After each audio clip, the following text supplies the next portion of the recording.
Il serait bien fastidieux d'énumérer toutes les réalisations HLM. Les Nantais les connaissent.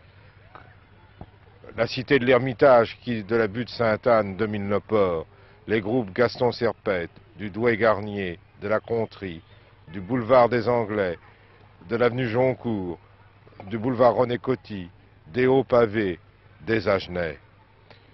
Des grands ensembles comme ceux des Dervalières, du Breil-Malville, de la Boissière, constituent de véritables quartiers nouveaux. N'oublions pas aussi des constructions comme à la Lande et au Pin-Sec qui ont été édifiées pour remplacer les immeubles vétus du Marchis. En ce moment, nous avons 2340 logements en construction. Le plus grand nombre seront situés dans la ZUP de l'Ouest, qui a été aménagée par la Société d'équipement de Loire-Atlantique. Les immeubles qui sont construits par des procédés industriels seront terminés vers le mois de juillet 1968. 200 logements sont en construction à l'est de Nantes, à la Grande Garenne. Ils ont été attribués à l'Office par la délégation de l'aménagement du territoire pour loger les employés de la nouvelle usine Renault. Enfin, les anciens ne sont pas oubliés puisque 160 logements pour personnes âgées sont en construction en ce moment. Nous préparons des dossiers pour environ 3000 logements. Les terrains ont été achetés, les plans masse sont approuvés, les études se poursuivent, les entreprises sont prêtes à les construire selon les procédés les plus modernes, une main-d'œuvre spécialisée de qualité est disponible, mais malheureusement notre effort est toujours freiné pour des questions financières.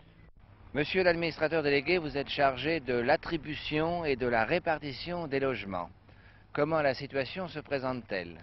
En effet, ma situation d'administrateur délégué m'amène à préparer le travail des commissions d'attribution et à les présider.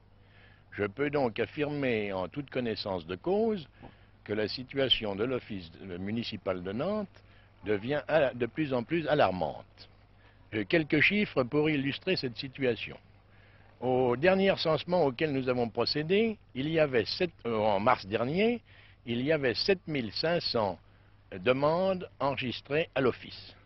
Si nous déduisons de ces 7500 demandes un déchet normal d'environ un tiers, provenant des départs de familles, des gens qui ont trouvé à se loger en dehors de l'Office, etc., il nous reste une masse de 5000 demandes anciennes. Je les appelle anciennes parce que les plus vieilles remontent à fin 61 pour certaines catégories de logements, soit près de 5 ans dans quelques mois.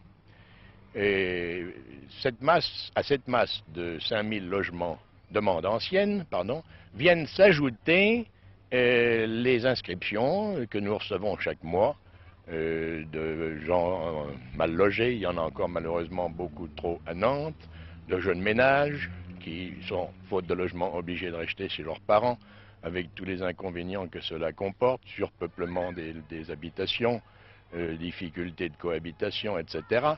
Et nous avons donc, à chaque année, 2600 demandes nouvelles. L'an prochain, 1967, nous terminerons 1200 logements, à peu près le même nombre en 1968, soit à peine de quoi satisfaire les demandes nouvelles. Donc la situation ira en s'aggravant et non pas en s'améliorant. Et en face de cette situation, que pouvons-nous faire? Eh bien, c'est uniquement une décision du gouvernement qui attribuera davantage de programmes plus importants et leur financement qui peut nous sortir de graves problèmes que pose le logement à Nantes. Monsieur Boyer, administrateur délégué à l'Office, vient de vous exposer la situation précaire du logement à Nantes. Bien que l'effort de construction soit indéniable, le nombre de ceux qui attendent un logement est de plus en plus nombreux. Et il ne faudrait pas oublier les jeunes foyers La poussée démographique d'après-guerre va amener la constitution de nombreux jeunes foyers. Une ville en pleine expansion attirera de plus en plus d'employés qui voudront être logés. Enfin, les projets d'urbanisme qui sont indispensables du fait d'une circulation toujours plus intense nécessitent la destruction de maisons vétustes et il faut reloger au préalable ceux qui perdront ainsi leur habitation.